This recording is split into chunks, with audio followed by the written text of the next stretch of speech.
Assalamualaikum warahmatullahi wabarakatuh. Mohon maaf, saya belum dapat apa namanya kok suara saya belum ada gitu. Ya, soundnya belum masuk. Bentar.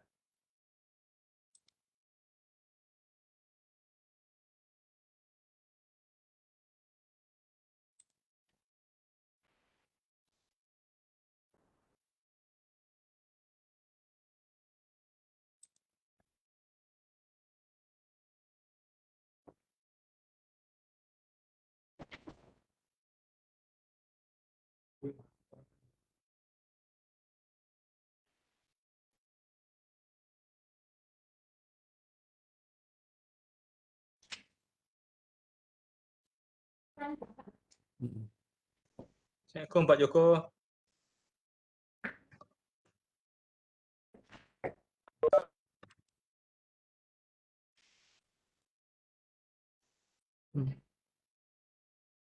Mohon maaf ini audionya belum bisa masuk ke saya ini. Sudah dengar Pak Joko? Audio Pak Joko sudah dengar nih, jelas.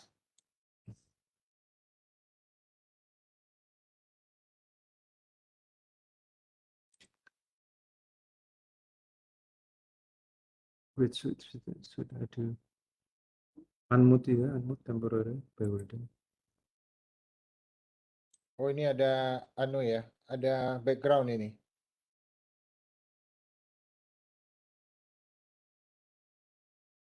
Guys. Yes. Guys.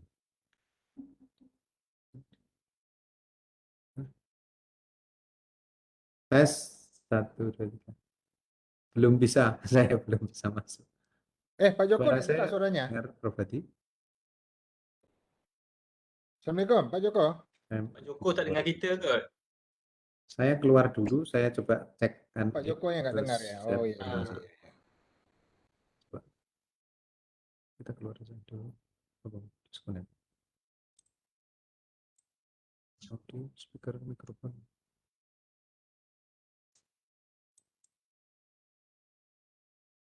Tes.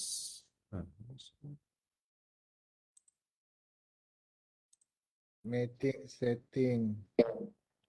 Sudah Pak. Sudah, terima kasih. Pak Joko dengar Pak Joko? Udah ini. Sudah dengar suara Pak Joko? Suara saya dengar nggak Pak Joko? Sekarang sudah dengar. Tadi belum. Oke. Oke, right. Terima kasih. Terima kasih Pak Joko hadir. Backgroundnya nih, bentar ya. Terima kasih Pak. Siapa? Selamat siang.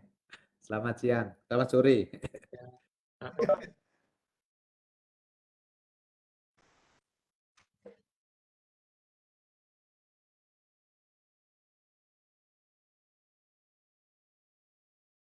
Saya belum pernah ketemu Pak Nik ya. Belum pernah.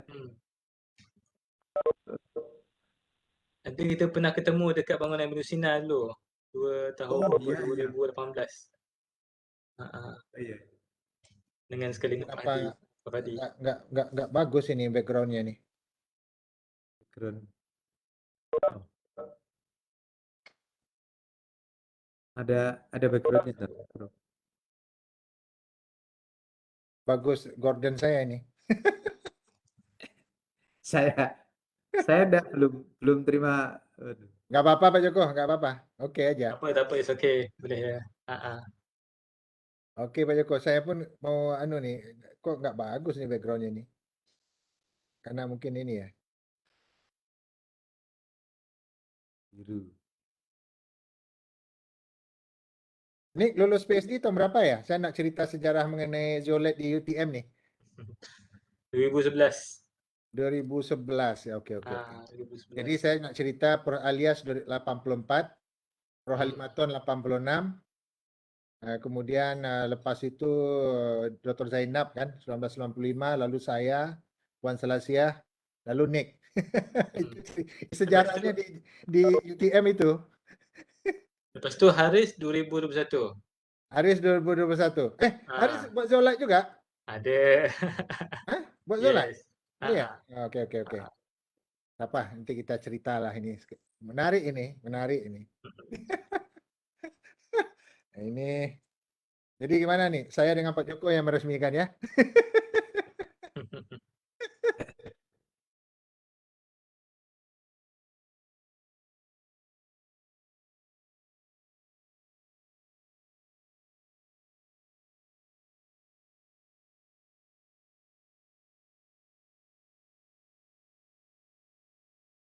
Bagaimana cara mendapatkan background ini? Gak apa-apa Pak Joko. Oke aja tuh. Background Pak Joko kan sudah ada itu gambar apa itu? Anu, Batu-batu zeolite. yang ini dari ini, Prof, yang ini. Yang ini sedikit. Gak apa-apa. Ini Oke dari aja. Malaysia Oke. ini. Iya. Dari Malaysia ini. Apa ini? Ya dari apa ini tinggi itu apa pendidikan tinggi itu. Dari ini loh, Prof.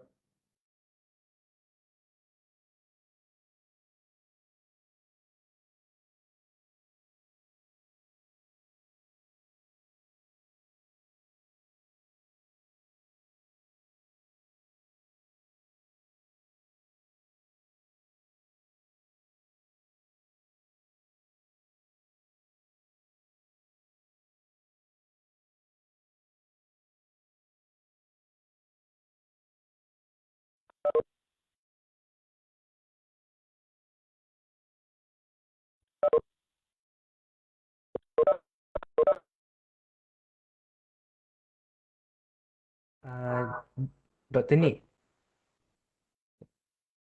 Ya. kita dah live ke? Yep. Dah.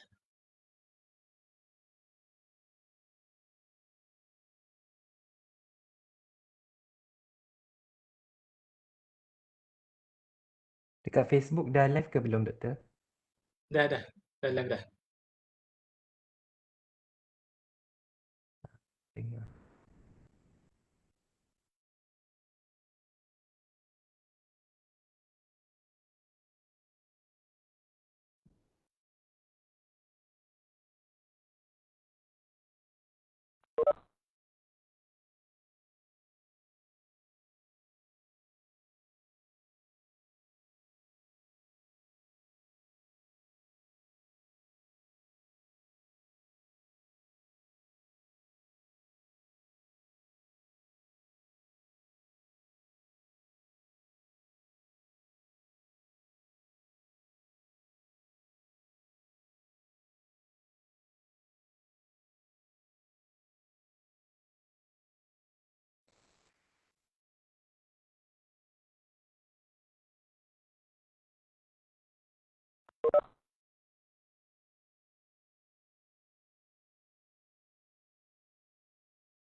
Assalamualaikum warahmatullahi wabarakatuh dan salam sejahtera. Hadirin yang dihormati sekalian, diminta untuk bersedia kerana majlis akan bermula sebentar sahaja lagi. Beberapa peringatan ingin saya sampaikan untuk majlis pada hari ini.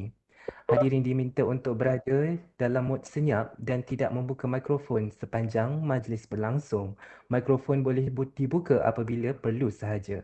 Selain itu, hadirin juga diminta untuk tidak keluar dari sesi Webex ketika majlis berlangsung. Sekian, terima kasih.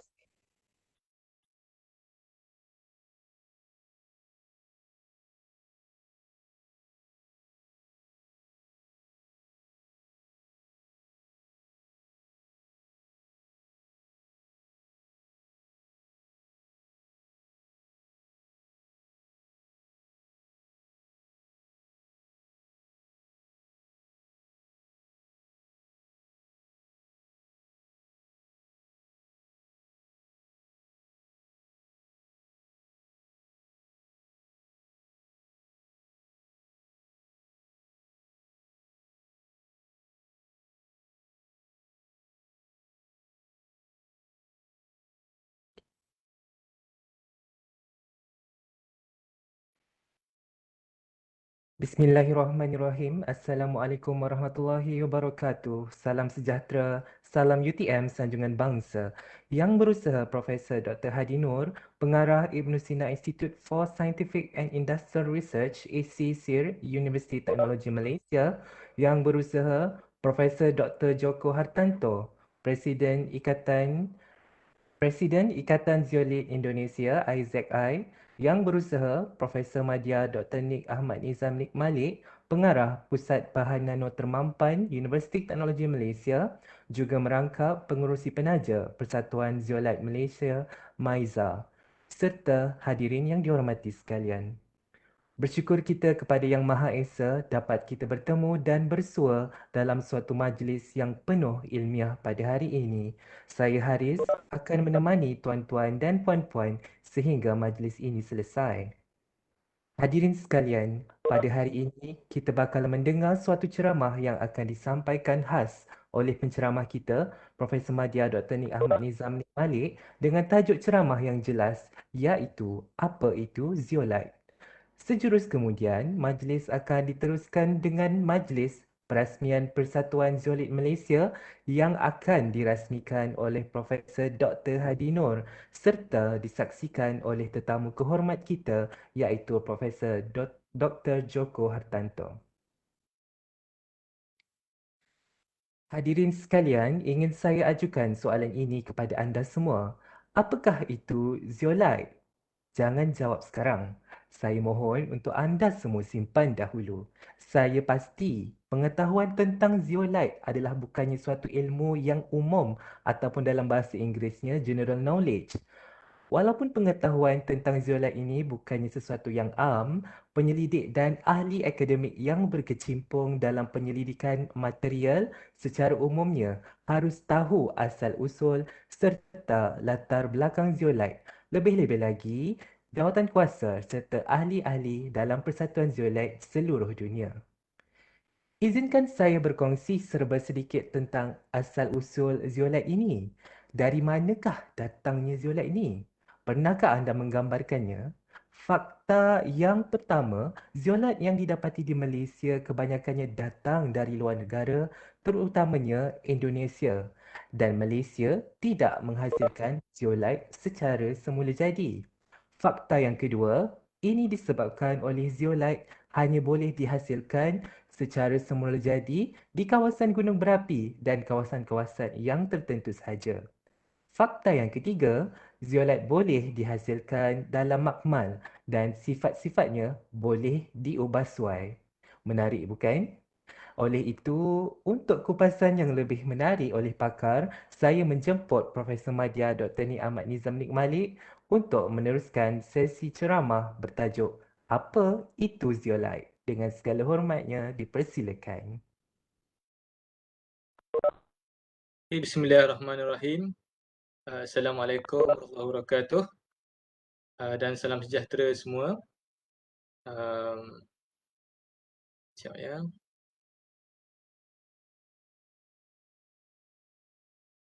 Okay, terima kasih diucapkan kepada Dr. Muhammad Haris Asraf selaku pengerusi majlis pada petang ini, yang berusaha Profesor Dr. Hadi Nur, Pengarah Ibn Sina Institute for Scientific and Industrial Research, ISISIR UTM, yang berusaha jemputan kehormat kita pada petang ini. Terima kasih kerana dapat hadir pada petang ini, Profesor Dr. Joko Hartanto selaku Presiden Ikatan Zeolit Indonesia ataupun IZI, dan kepada semua audiens yang hadir dalam Webex ataupun dengar secara live dalam Facebook CS Nano. Okey, jadi hari ini saya akan menceritakan berkenaan dengan zeolit ataupun zeolite. Sebab masa mula-mula saya share maklumat berkenaan dengan Persatuan Zeolit Malaysia ni di Facebook, ada yang tanya, so apa itu zeolite? Apa itu zeolit? Kalau dalam bahasa Melayu tu zeolit lah. Tapi dalam English biasanya kita akan sebut zeolite lah. Okay, so sama je lah zeolit ataupun zeolite. So apa itu zeolit? So itu persoalan pertama dia.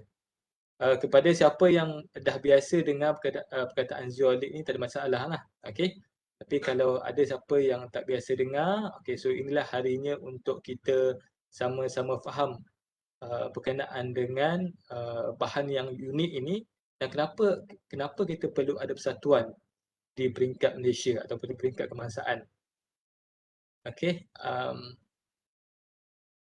jadi untuk petang ini, okey, saya akan mengambil masa dalam setengah jam lah, okey, untuk menceritakan berkenaan dengan zeolit ni. Pertamanya pengenalan mengenai zeolit, asal-usul dan struktur asas zeolit, fungsi dan sifat umum zeolit, kegunaannya, isu berkenaan zeolit dan sedikit berkenaan dengan Persatuan Zeolit Malaysia. Okey, kalau korang tengok gambar yang ada dekat slide ni, okey, ini adalah zeolit yang direndamkan dalam air. Jadi sebenarnya zeolit ni saya ambil masa saya belajar, saya ambil di UK, masa saya belajar dulu di University of Wolverhampton. Jadi dia ada beberapa sampel zeolit daripada kawasan Eropah. Jadi saya ambil beberapa sampel untuk bawa balik lah. Sebab apa nama tu, is a good material dan saya pun apa nama tu, study berkenaan dengan zeolit ni bermula daripada saya master lagi sehingga saya PhD. Saya buat attachment di UK di dalam bidang zeolit dan sehingga kini research saya pun berkenaan dengan zeolit. Okey. Jadi zeolit ni kita letak dalam air dan kita nampak macam ada bubble. Seperti air tu mendidih. Okey. So sebenarnya air yang ada dalam tu tak mendidih. Tapi air yang keluar tu, dia keluar daripada liang-liang yang ada dalam zeolite. Okey. So ini adalah fenomena air mendidih. Nanti saya akan terangkan lebih lanjut kenapa jadi air mendidih ni. Sebab itulah zeolite ni berasal daripada nama Greek yang bermaksud batu, light, L-I-T-E, yang mendidih, zeo. So zeo tu meaning to boil. Tu kataan Greek lah.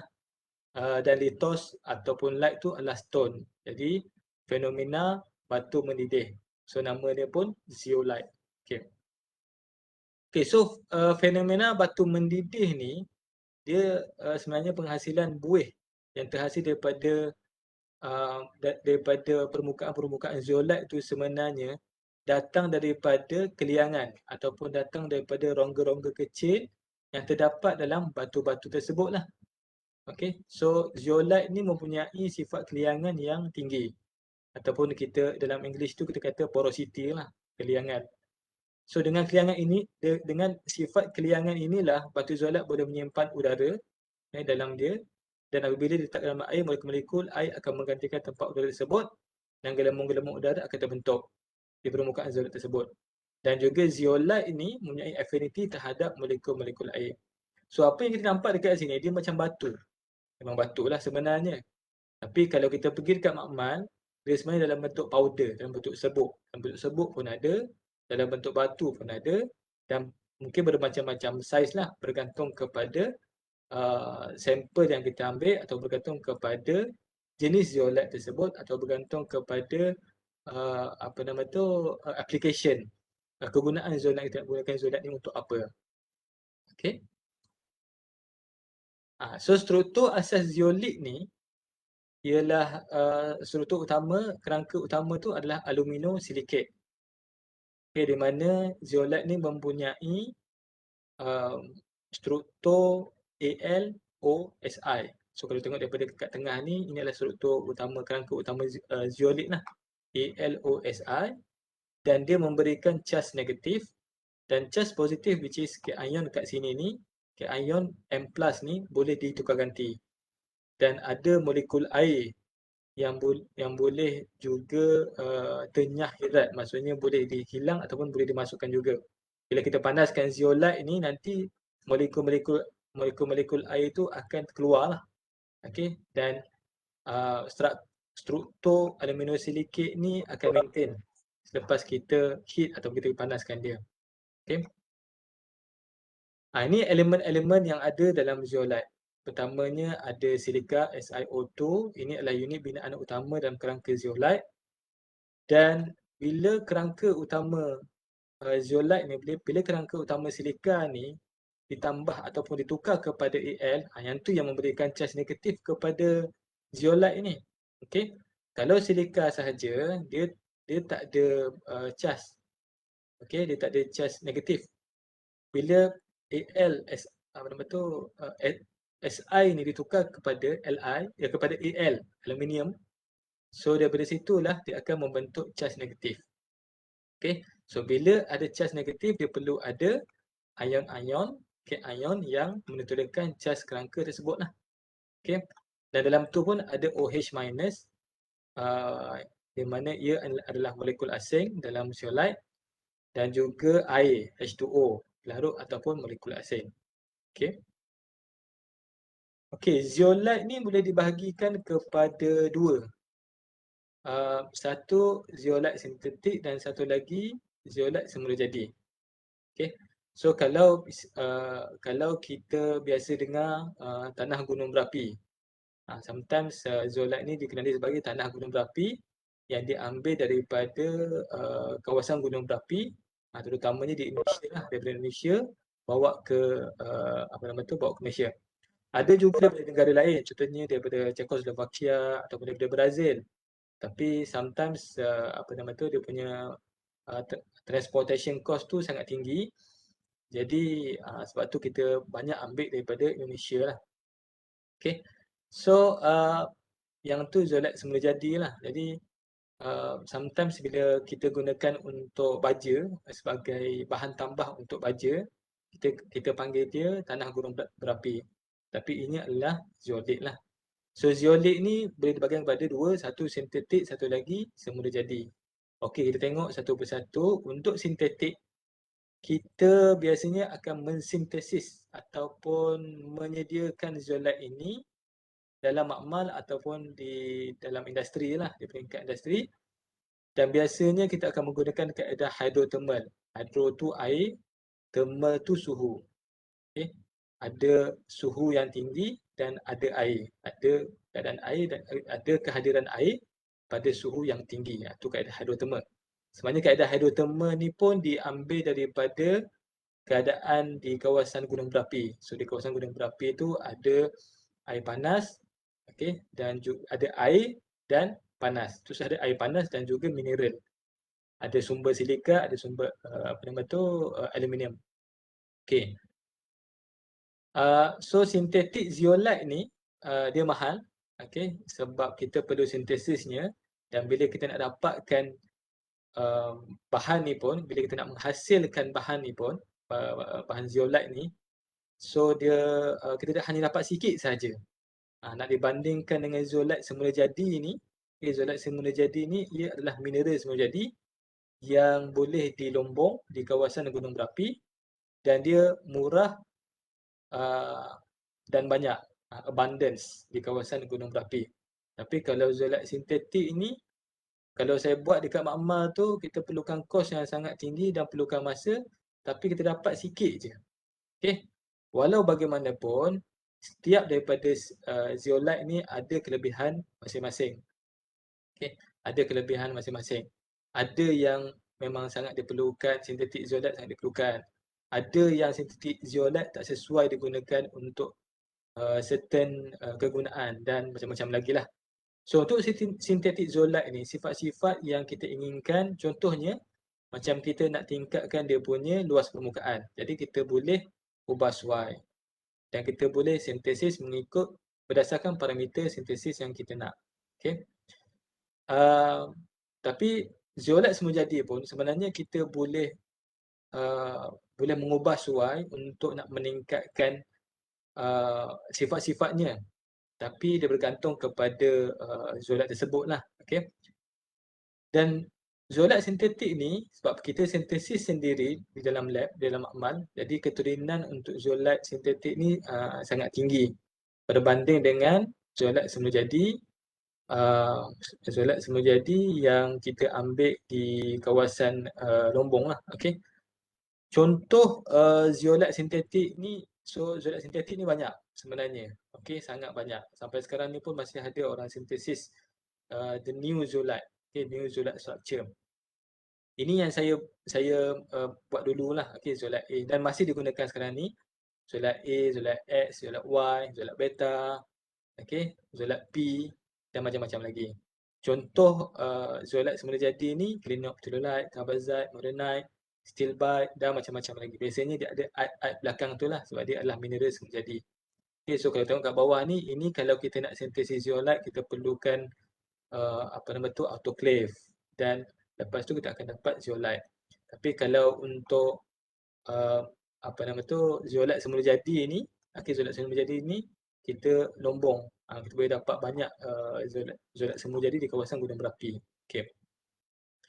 So kalau ikutkan, zeolite ni banyak macam-macam jenis, ada sintetik, ada semula jadi, dan ada yang semula jadi dan dia dibuat balik untuk menjadi sintetik, something like that lah. Jadi untuk nak mengklasifikasikan zeolite ni, dia klasifikasikan berdasarkan struktur zeolite tersebut lah. So kalau boleh tengok IZA, International Zeolite Association ni, dia ada website dia dan dia ada database untuk structure of each of the zeolite ni. Okay, kalau ikutkan lebih kurang 250 jenis, bukan jenis zeolite, jenis structure zeolite. Okay, dan itulah daripada banyak-banyak jenis zeolite ni pun ada yang saya tak pernah tahu, tak pernah nampak, tak pernah. Sebab ilmu berkenaan zeolite ni is very big, sangat besar sebenarnya. Kalau saya nak mengupas, rasanya tak cukup untuk nak mengupas dalam masa setengah jam. Nanti insya-Allah akan datang akan ada lagi beberapa webinar ataupun berkaitan dengan zeolite ni. Tapi apa yang saya nak ceritakan hari ni, nak tunjukkan bahawa zeolite ni dia mempunyai banyak family. Dia ada banyak family, dia ada banyak keluarga, dan semuanya fall under zeolite. Okay. Dan masih ada orang yang sintesis zeolite di luar sana, dan bila dia sintesis zeolite yang baru, dia dapat confirm structure baru, dan dia akan inform kepada IZA, International Zeolite Association, dan dia akan masukkan family itu dalam table ni lah. Okay. Okay, ini contohnya. Bila kita klik dekat file FAU tu, jadi FAU tu adalah framework ataupun kerangka yang mempunyai kerangka sebagaimana tengok contoh yang saya tunjukkan ni. Okay, so ini adalah kerangka FAU ataupun Faugesite lah. Ini datang daripada Faugesite. So zeolite X dan zeolite Y sebenarnya adalah family Faugesite, FAU. Tapi zeolite X dan zeolite Y adalah sintetik zeolite, manakala Faugesite adalah zeolite semula jadi. Okay. Ini pula contoh ANO. Ini saya tak pernah dengar sebelum ni. Okay. Tapi yang the good things about this database, dia akan memberikan semua maklumat berkenaan dengan framework of the zeolite. Jadi kalau ini biasanya akan melibatkan ilmu fizik lah. Okay. Ilmu fizik ataupun physical chemistry untuk memahami kerangka, sifat-sifat kerangka zeolite ini. Okay, so ada banyak lagi framework zeolite ini. Okay, ada yang ANA dalam bentuk macam star. Okay, ANA, ETV. Okay, kita panggil dia ETV. Yang ini adalah Faugesite, FAU. Asal ini nama daripada Faugesite. Okay, dan zeolite X dan zeolite Y pun datang daripada framework yang ini. Okay, SYT boleh tengok dekat sini. Dia macam ada beberapa layer. Okay, dia punya kerangka. PAU, okay, ada dia punya kerangka yang besar dan dalamnya ada kerangka yang kecil. Okay, ada gabungan beberapa kerangka sebenarnya. Daripada kerangka sodalite contohnya, ini kerangka sodalite dan digabung dengan kerangka-kerangka yang lain. Dan ada moronite. Ini contoh baru 6 lah. Kalau nak tengok banyak lagi, boleh pergi boleh Google International Zeolite Association, dan dia akan bawa kepada IZA website. Okay, yang ni adalah MOR. MOR tu datang daripada moronite. Okay, so ini adalah framework structure of moronite. Okay, so yang tadi tu framework structure ataupun kerangka daripada segi macam mana SIOAL tu terbentuk ataupun disusun. Okay. So sekarang ni saya nak tunjukkan macam mana kita boleh visualize morphology of the zeolite. Ini kalau kita tengok daripada mata kasar, ia adalah bentuk powder, dalam bentuk powder. Okay. Sebab ini sebenarnya zeolite yang saya tunjukkan ini adalah zeolite yang saya sintesis sendiri masa saya buat master dan juga PhD dululah. Okay. Kita ada zeolite sintetik A, cantik je dia punya bentuk dia tu, bentuknya petak-petak. Okay, dan mempunyai highly crystallinity. Pada asalnya raw material yang saya gunakan tu dalam bentuk amorphous, tak ada bentuk. Dan bila kita tambahkan dengan bahan-bahan yang lain, dan kita biarkan dia dan kita heatkan dia pada suhu 100 darjah Celsius, dan kita dapat dia punya dalam bentuk kristal. Okay. Sama juga dengan zeolite sintetik X. Okay, so ini adalah zeolite sintetik. Yang sebelah ni adalah zeolite semula jadi ataupun natural zeolite. Yang atas ni nama dia clinoptilolite, yang ke bawah ni carbazite. So disebabkan ianya diambil daripada di Lombong, okay, secara semula jadi dia tak ada spesifik bentuk. Okay. Kalau nak dibandingkan dengan zeolite sintetik A. Okay. So apa itu fungsi dan sifat utama zeolite? Okay, because of the structure of the zeolite tu, dia ada SiOAl, dia ada cation, dia ada water, okay, dia dalam bentuk kristal. Jadi dia ada dia panggil unique properties of the zeolite. Pertamanya, dia boleh jadi sebagai bahan pembangkit sebab dia mempunyai tapak untuk tindak balas kimia dan luas permukaan yang tinggi. Yang keduanya, dia adalah penukar cation yang bagus. Okey. Cation yang berada dalam kerangka zeolite tu, contohnya macam sodium Na+, ataupun kalsium Ca2+, atau ferrum, okey, Fe2+, contohnya itu, dia boleh tertukar dengan cation yang lain dalam air. Okey. Dan dengan sebab itulah dia mempunyai kapasiti penukaran cation ataupun cation exchange capacity. Okay, makin tinggi CEC value, makin baguslah dia punya sifat penukaran cation tu. Dan last sekali adalah bahan penjerap. Okay, dia boleh menjerap bahan-bahan lain dan bahan lain tu akan duduk pada permukaan zeolite. Luas permukaan yang tinggi dan memudahkan penjerapan berlaku, dan bahan lain menjerap di atas permukaan zeolite. Zeolite ni pun sebenarnya dipanggil sebagai molecular sieve. Sieve tu macam alat penapis dalam dalam saiz molekul. Jadi kalau ada satu molekul masuk dalam tu, masuk dalam zeolite ni, nanti dia akan jadi something yang lain ataupun dia boleh separatekan beberapa molekul yang lain. So itu pun dipanggil molecular sieve, penapis molekul. Okey, ini ilustrasi macam mana nak tunjukkan zeolite sebagai pemangkin. Okey, bila masuk crude oil, last sekali kita akan dapat refined product. Okey, untuk gas separation. Okey, gas separation ni saya katakan berkaitan dengan bahan penjerap tu. Okey, so dia menjerap bahan-bahan yang dia nak sahaja dan dia akan separatekan daripada bahan-bahan yang lain. Ni cation exchange. So kat dalam tu ada cation 2. Okey, yang warna hijau ni cation 2 dan tukar kepada cation 1 menerusi kaedah cation exchange capacity. Okey. Jadi disebabkan zeolite ni unique. Okey, dia dalam bentuk kristal lah, dia boleh bertindak sebagai bahan penjerap, cation exchange capacity. Jadi dia punya kegunaan zeolite ni sangat meluas. Sangat meluas. Pada permulaan Industrial Revolution dulu, okey, zeolite ini digunakan dalam industri petroleum dan gas. Okey. So dalam industri petroleum dan gas, zeolite ini boleh digunakan sebagai penjerap air drying adsorbent, petroleum crack gas dehydration, solvent dehydration, air separation adsorbents. Okay. So kebanyakan yang zeolite digunakan dalam industri petroleum dan gas ni adalah zeolit sintetik kebanyakannya.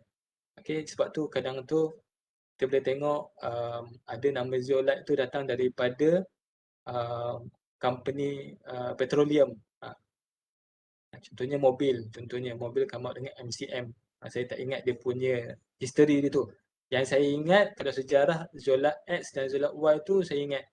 Sebab saya memang study on zeolit X dan zeolit Y ni.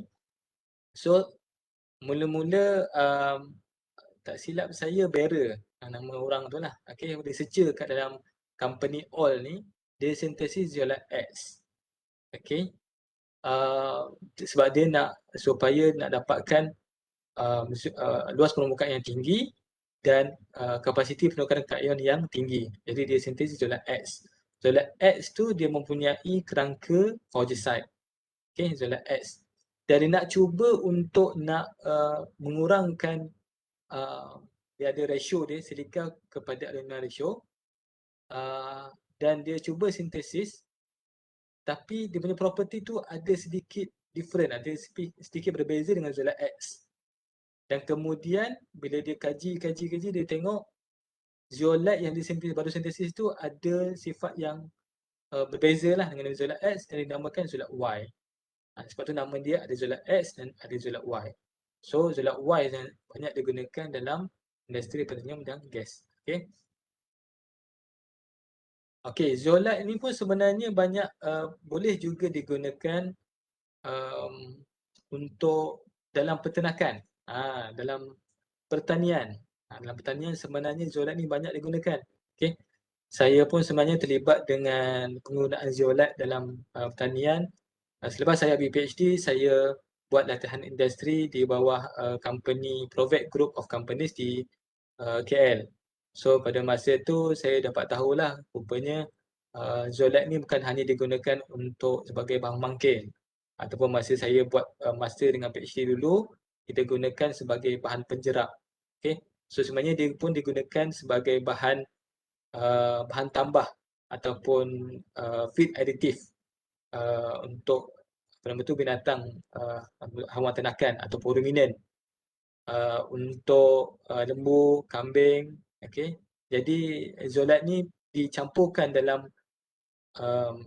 bahan makanan ruminant ni. Okay. Tujuan dia untuk nak memberikan kesihatan macam suplemen kepada haiwan tersebut. Okay, suplemen kepada haiwan tersebut supaya zeolit ni boleh mengabsorb ataupun menjerap bahan-bahan kotoran yang ada kat dalam perut, terutamanya amonium dan juga amonia. Dan seterusnya bila dia absorb bahan-bahan yang toksik dan tak okey tu, haiwan-haiwan ni akan jadi lebih sihat. Dan ada yang tengok daripada paper yang ada kat sini ni, okey, dia boleh memberikan kualiti susu yang bagus, okey, yang baik. Okey. So ruminant haiwan ternakan seperti lembu dan juga kambing ni dia boleh makan. Dia boleh makan zeolit ni sebab dia macam makan pasir ataupun makan kotoran. Sebab dia ada 4 perut. Jadi sebenarnya kalau ikutkan kita manusia, kita tak boleh makan zeolit ni. Okey, kita tak boleh makan zeolit sebab apa? Zeolit perut kita tak sesuai untuk zeolit ni. Lebih-lebih lagi kalau zeolit tu kita jadikan sebagai suplemen. Jadi kalau boleh, kalau ada orang yang jual zeolit untuk suplemen tu, saya cadangkan untuk tak perlulah makanlah suplemen yang lain. Okey. Sebab sebenarnya kalau korang tengok zeolit sebagai suplemen memang ada orang jual. Dijadikan sebagai dalam bentuk dalam bentuk cellular defense macam something like that lah. Okey. Tapi sebenarnya kalau ikut daripada segi struktur zeolit, properties of the zeolit tu tak sesuai untuk manusia makan. Okay. So zeolit ni satu lagi dia boleh menjerap bau busuk because dia punya sifat untuk sebagai bahan penjerap. So dia sebenarnya pun boleh digunakan untuk ditabur pada tinja-tinja haiwan. Dan sebenarnya ada produk pasir kucing tu sebenarnya adalah zeolite sebab dia boleh menjerap inilah bau-bauan ataupun menjerap bahan-bahan yang mengeluarkan bau. Okey. Dan zeolite ni dia bukan baja. Ni saya perlu terangkan dekat sini, zeolite bukan baja. Zeolite adalah bahan tambah dalam baja. Okey, kalau kita beli zeolite dan kita tabur pada pokok untuk mengharapkan pokok tu naik, saya rasa pokok tu tak biasa, dia sama ada dua, sama ada pokok tu mati ataupun dia makin meningkat ataupun dia biasa je. Okey, sebab bila kita tambahkan zeolite pada tanah, zeolite ni akan memegang nutrien-nutrien yang ada kat dalam tanah dan dia tak lepaskan. Bila dia tak lepaskan nutrien, macam mana akar nak ambil nutrien tu? Jadi zeolite ni sebenarnya dimasukkan dalam baja, ditambahkan dalam baja komposit lebih kurang dalam 2 hingga 5% sahaja. Tak boleh lebih daripada tu. Saya pun memang ada buat kajian lah, zeolite sebagai NPK, organozeolite sebagai control release fertilizer. Dan kita buat kajian, memang kalau kita letakkan zeolite ni pada peratus yang sangat tinggi, 10 hingga 12% je, akar tak boleh ambil nutrien dan pokok akan mati. Okey. Jadi zeolite ni boleh meningkatkan kapasiti penukaran ion baja, baja tersebut, menyuburkan tanah dan juga mengawal pelepasan nutrien yang ada daripada baja ataupun daripada tanah. Okey. Dan zeolite pun diguna, kalau tengok daripada sini, zeolite ni digunakan untuk fish and also shrimp feed. Okay. Zeolite ni boleh diletakkan dalam aquarium untuk mengabsorb ataupun menjeraplah bahan-bahan kotoran yang ada. Saya pun ada juga buat kajian dan saya minta pelajar tu untuk study, untuk buat kajian. Kita ada aquarium yang tak ada zeolite, aquarium yang ada zeolite, dan ada ikan sekali. So bila kita letak zeolite, memang nampak dia punya air tu jadi jernih dan ikan boleh hidup lah, jadi jernih sebab dia boleh menjerap bahan-bahan kotoran yang ada. Dan yang bagusnya ialah zeolite ni inert ataupun dia lengai, dia tak memberikan kesan negatif kepada organisma yang lain, sebab dia pun adalah mineral dan bahan yang ada tu pun tak memberikan toksik kepada toksik kepada organisma ataupun pokok-pokok. Okey, so zeolite juga zeolite pun sebenarnya digunakan sebagai bahan tambah dalam deterjen. Terutamanya zeolite A. Zeolite A ni dia memang terkenal sebagai deterjen builder. Okey. So zeolite A ni adalah beberapa benefits of using synthetic zeolite dalam deterjen powder. Okey. Sebelum ni kebanyakan daripada deterjen builder ni dibuat daripada fosfat. Okay. So kalau zeolite ni responsible for water softening, ion exchange capacity, enhanced eutrophication, environmental safety. Sebab kenapa kita perlu tambah zeolite dalam deterjen? Okay. Zeolite ni dia boleh absorb cation. Okay.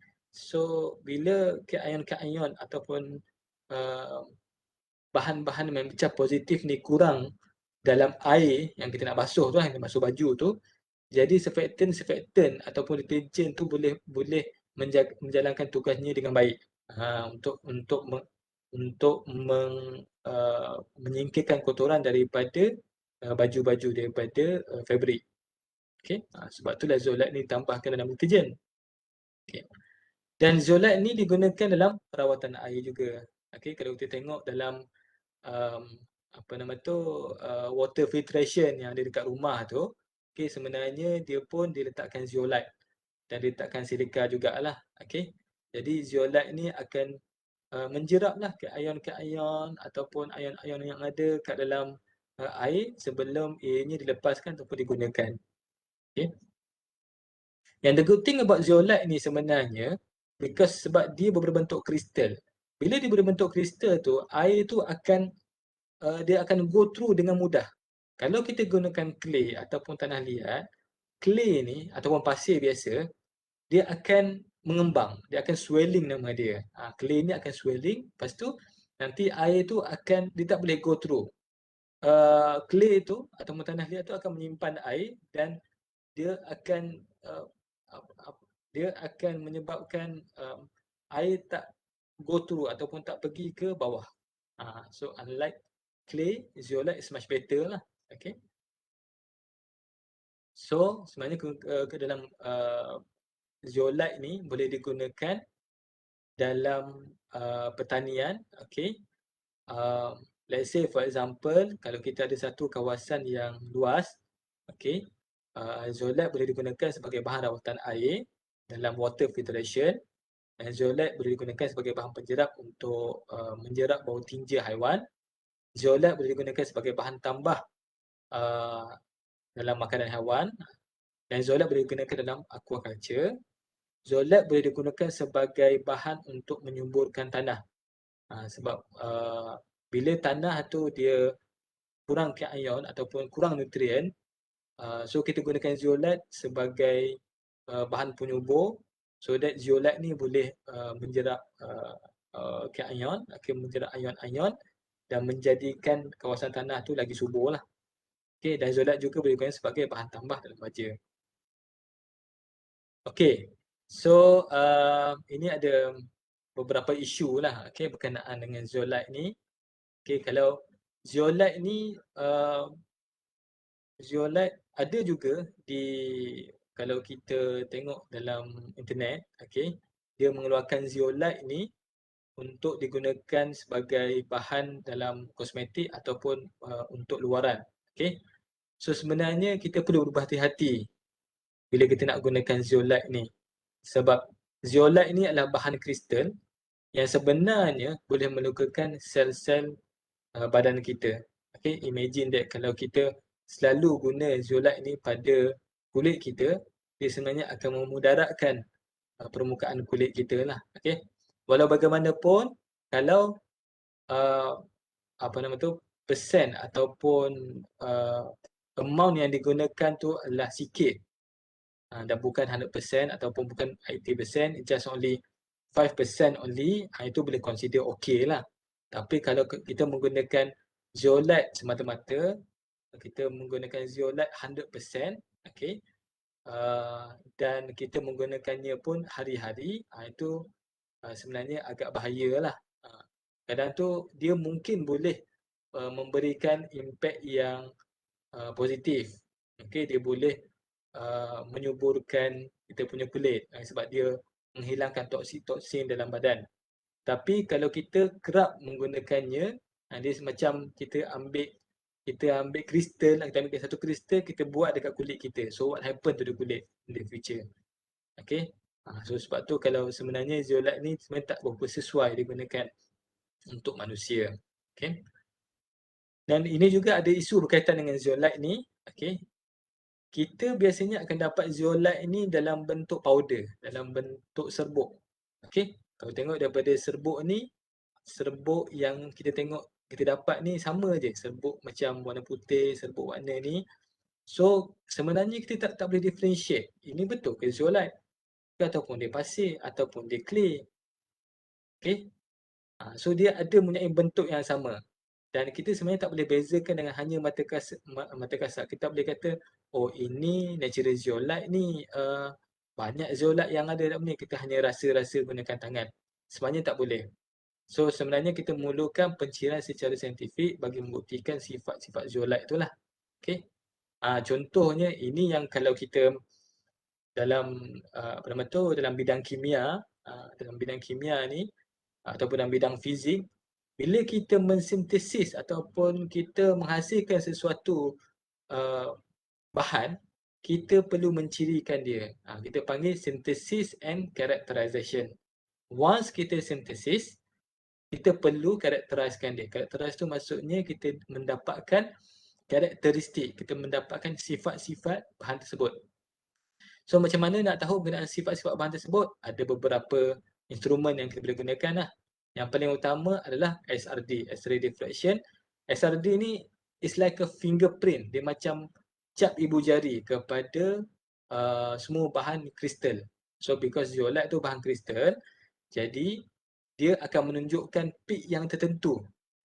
Peak yang tertentu, dia akan menunjukkan result. Macam mana kita tahu, dia macam dia sebenarnya kita panggil X-ray diffractogram. Dia menunjukkan ada puncak-puncak tertentu untuk zeolite tu. Okay, kalau katakanlah ada dalam sampel yang kita ambil tu, dia ada satu peak ataupun satu petunjuk yang besar, ada kehadiran silika, jadi maknanya zeolite tu tak pure, dia tak tulen. Okay, jadi bila ketulinan zeolite ni sangat rendah, dia akan memberi kesan kepada sifat-sifat zeolite tersebut lah. Contohnya akan mengurangkan sifat-sifat penukaran cation, luas permukaan yang rendah dan macam-macam lagi.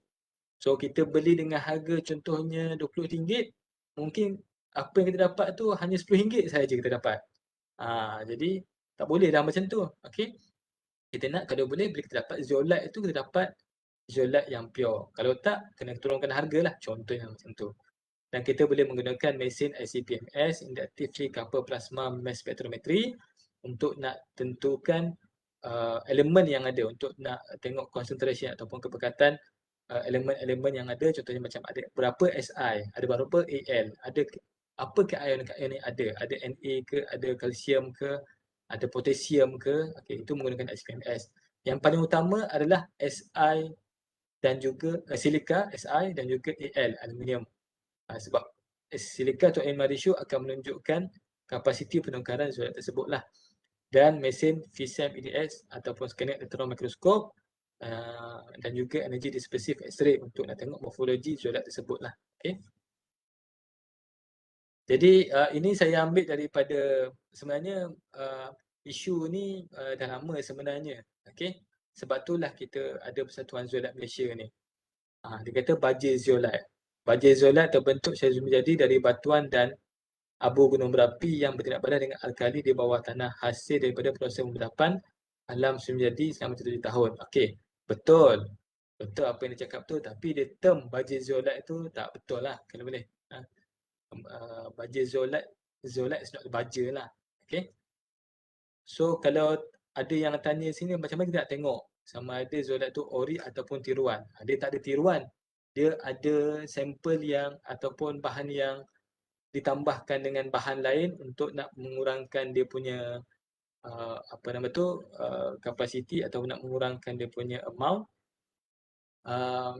ataupun dia mungkin dia bagi di kawasan pelombongan tu yang atas yang bercampur dengan bahan-bahan yang lain.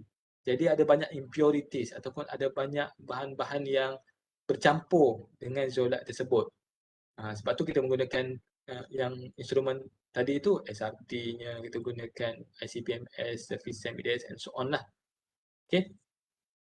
Lepas tu adakah zeolite boleh dimakan atau dijadikan suplemen? Ini saya dah inform tadi. So sebenarnya kita tak ada 4 perut lah macam ruminant, macam lembu ataupun kambing. Jadi better kalau boleh kita jangan makan lah zeolite. Kita makan zeolite macam kita makan pasir.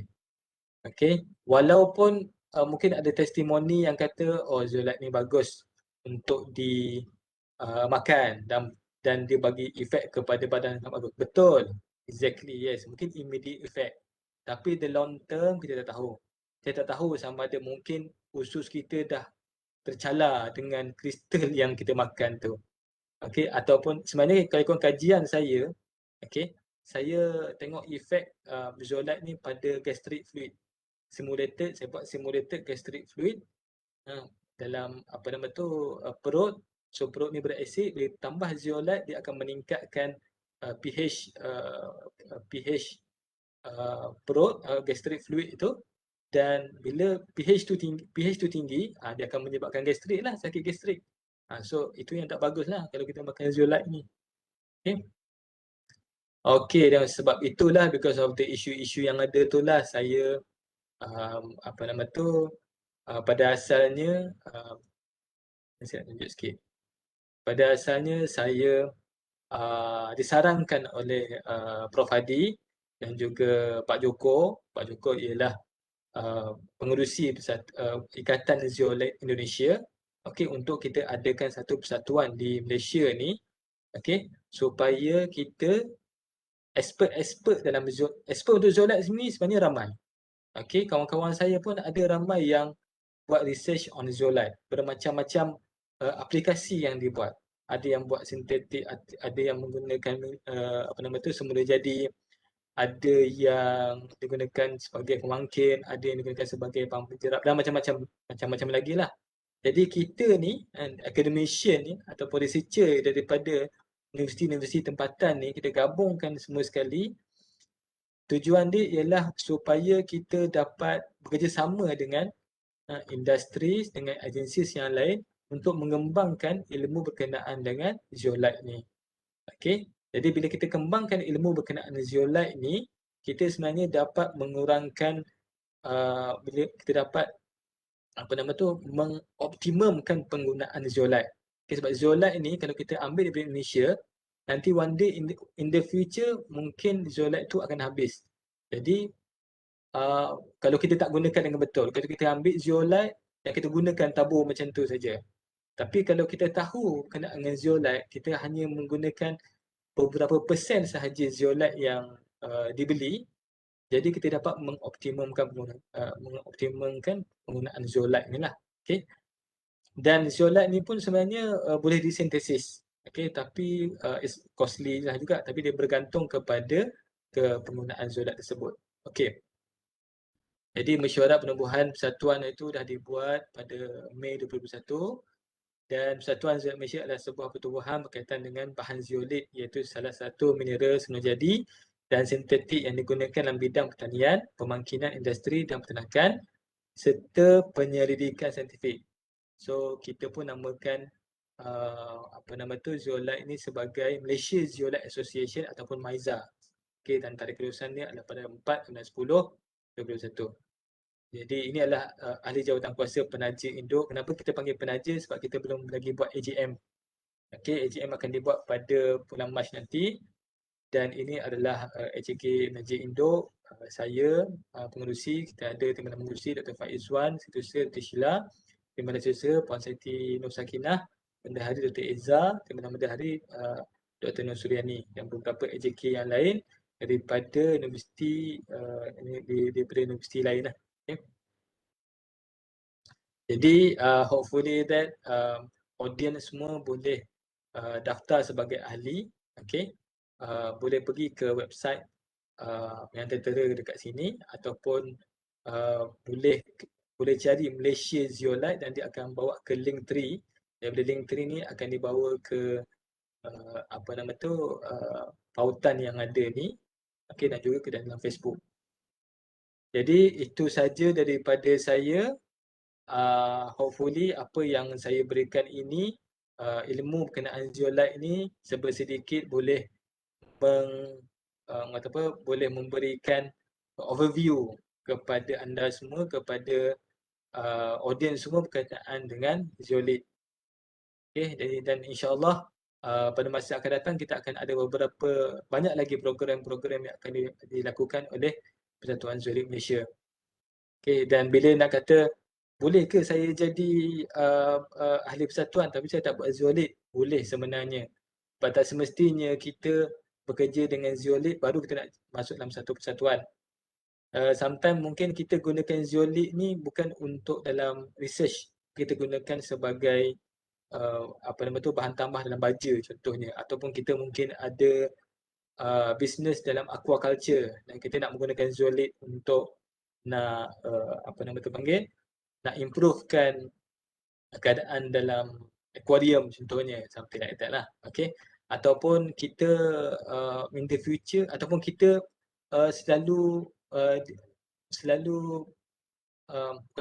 ataupun kita sebagai reviewer tesis-tesis ataupun proposal yang berkaitan dengan zeolite. Okay. Nanti daripada masa ke semasa bila jadi ahli persatuan nanti ilmu berkenaan zeolite ni akan dikembangkan. Okay, so itu saja daripada saya. Terima kasih. Wabillahi taufiq wal hidayah. Assalamualaikum warahmatullahi wabarakatuh.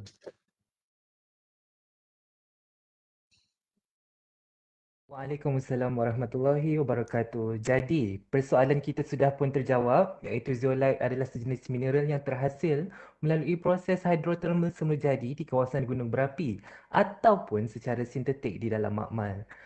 Dan terdapat banyak kegunaan zeolite dalam industri dan juga dalam kehidupan seharian kita.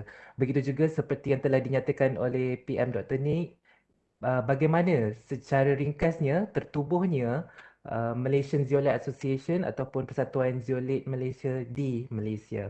Jadi terima kasih Profesor Madya Dr. Ni Ahmad Nizam Nik Malik atas perkongsian yang sungguh menarik dan membuka mata ramai pada hari ini. Jadi tuan-tuan dan puan-puan, tanpa membuang masa, seterusnya majlis akan diteruskan dengan perasmian Persatuan Zeolite Malaysia oleh Yang Berusaha Profesor Dr. Hadi Nur dan akan disaksikan oleh Yang Berusaha Profesor Dr. Joko Hartanto. Dengan ini, majlis amat berbesar hati untuk menjemput Prof. Dr. Hadi Nur untuk memberikan sedikit ucapan dan seterusnya merasmikan Persatuan Zeolite Malaysia buat julung-julung kalinya. Dengan segala hormatnya dipersilakan. Oke, terima kasih Dr. Haris. Assalamualaikum warahmatullahi wabarakatuh dan salam sejahtera untuk semua. Saya mengucapkan terima kasih kepada Center for Sustainable Nanomaterials UTM atas jemputan bagi merasmikan Persatuan Zeolite Malaysia yang menurut saya merupakan langkah yang maju untuk kemajuan penyelidikan dan juga penggunaan zeolite di Malaysia dan juga di rantau ini.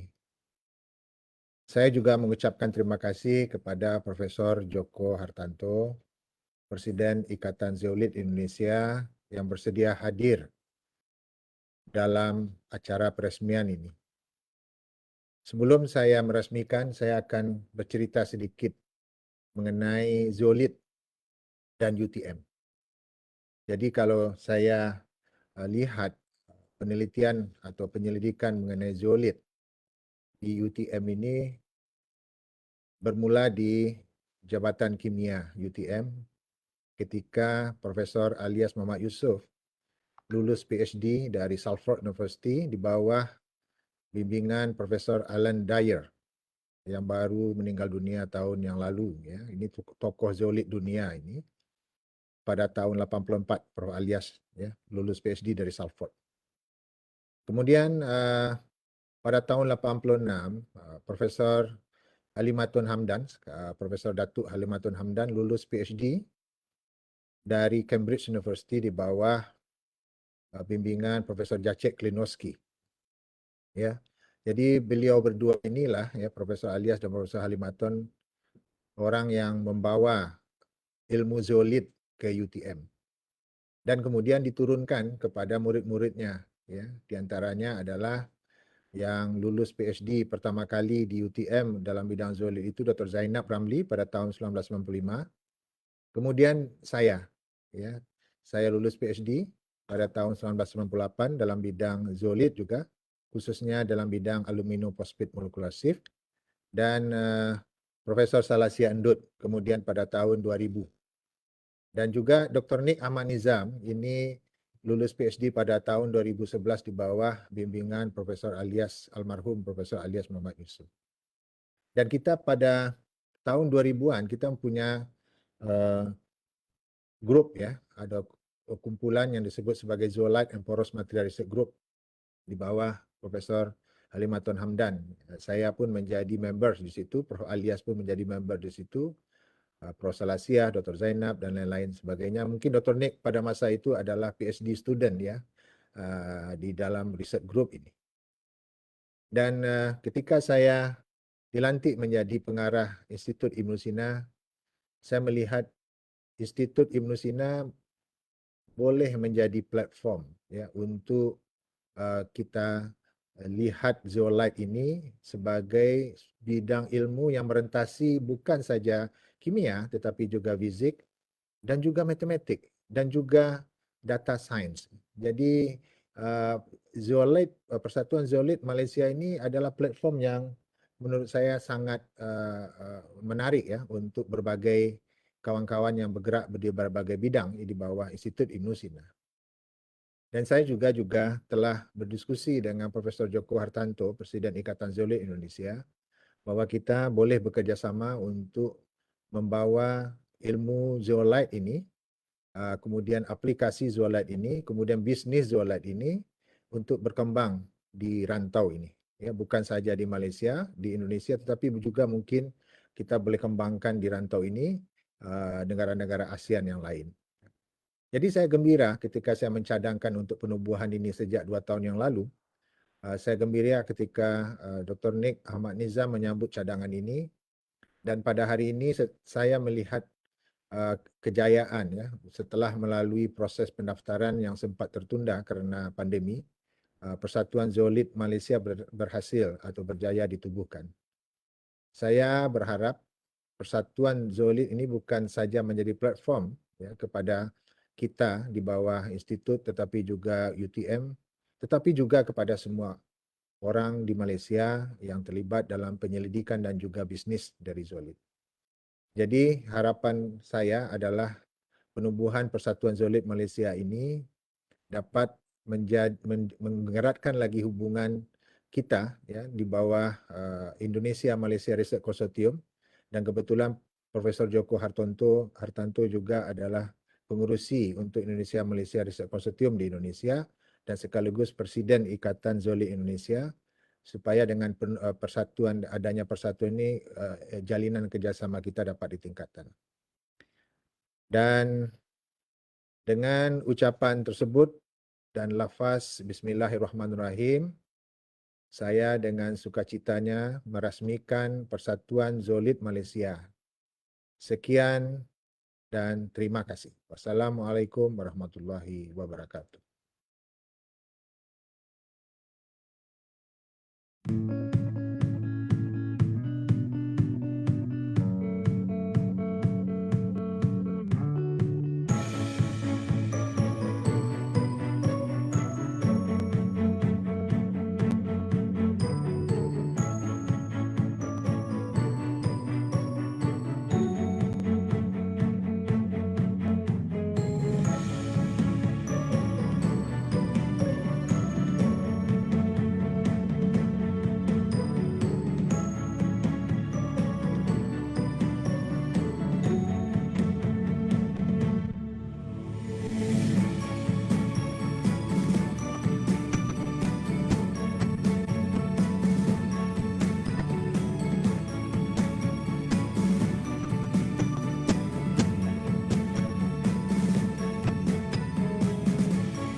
Terima kasih atas kesudian Profesor untuk merasmikan Persatuan Zeolite Malaysia ini. Majlis juga merakamkan jutaan terima kasih atas Profesor Dr. Joko Hartanto mewakili Ikatan Zeolite Indonesia atas kesudian untuk hadir pada majlis perasmian Persatuan Zeolite Malaysia hari ini. Hadirin yang dihormati sekalian, majlis kita sudah sampai ke penghujungnya dan akan melabuhkan tirainya sebentar lagi. Sebelum itu, untuk mengabadikan memori kita pada hari ini, saya menjemput semua peserta untuk membuka video kamera bagi sesi mengambil gambar. Oleh itu, saya serahkan sesi ini kepada pihak urus setia. Dipersilakan.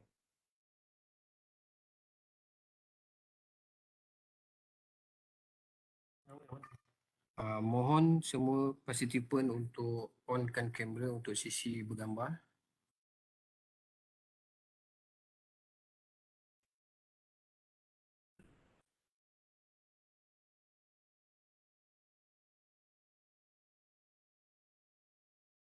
Okey, 1, 2, 3. Sekali lagi.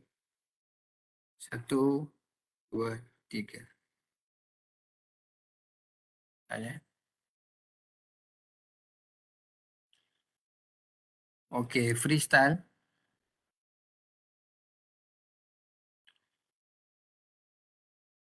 1, 2, 3.